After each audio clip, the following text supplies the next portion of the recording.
Okay, so we're going to show you real quick how to string the bass, which is something eventually you're going to have to do. Your string will break, your strings will get old, you will need to put new strings on at one time or another. And if you're like me, when I first started playing the bass, I really loved to string my bass. Before I ended up being a big rock star and having people string it for me, I really enjoyed putting on a fresh set of strings, and it's a good feeling thing.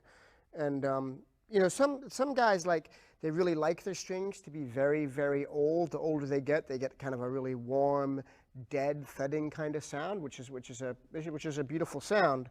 And then some people like them really fresh, so they're really snappy and twangy all the time. Once again, this is a matter of personal preference.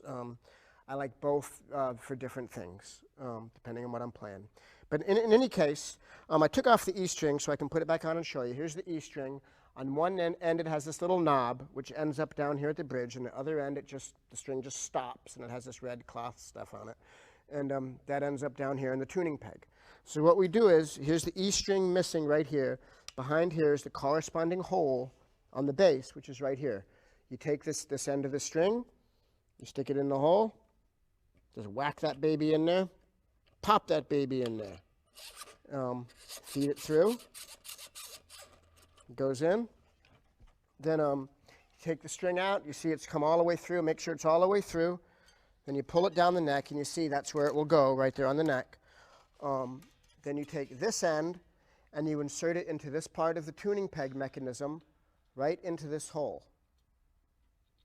You feel, okay, it's in there solid. Then you bring it out along the side. You wrap it around once clockwise.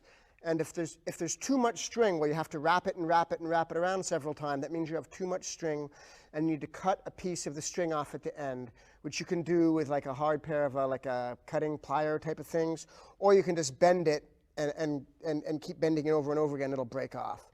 But anyways, you put it on there, you wrap it around clockwise, always clockwise, and then you turn the peg counterclockwise to tighten it. So you got it in there, you tighten it, tighten it, tighten it up. And as you tighten it, then you just kind of lay the string down in the nut where it's to its corresponding place on the nut there, so it'll sit on the neck the right way. And you tighten it up until it achieves its appropriate tension, and then soon you'll be ready to rock.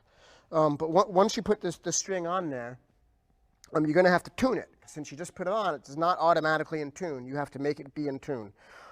There's different ways to tune. The easiest way in the beginning is to buy yourself a little electric tuner, even though I never had one when I was a kid. But that's the easiest way, because you just plug it into the tuner and it tells you, it tunes it for you, basically.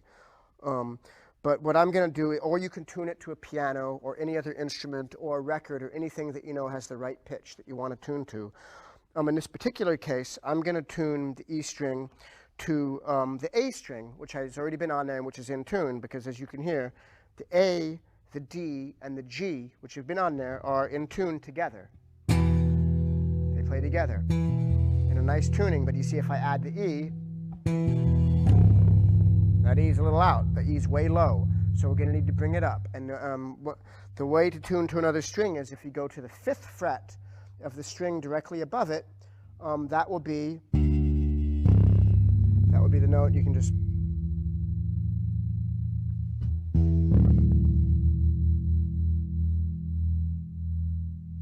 and you play the harmonic, and you hear that.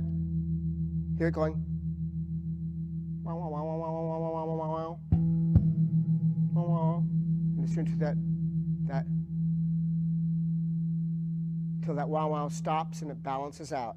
And when it's going wow wow wow wow, it's because the two frequencies aren't together, so they're clashing and they're going wow wow wow wow, and because they're dissonant. And as I tune it up, that up and down wave thing evens out. It becomes level, and we go from dissonance to consonance, and we're in tune.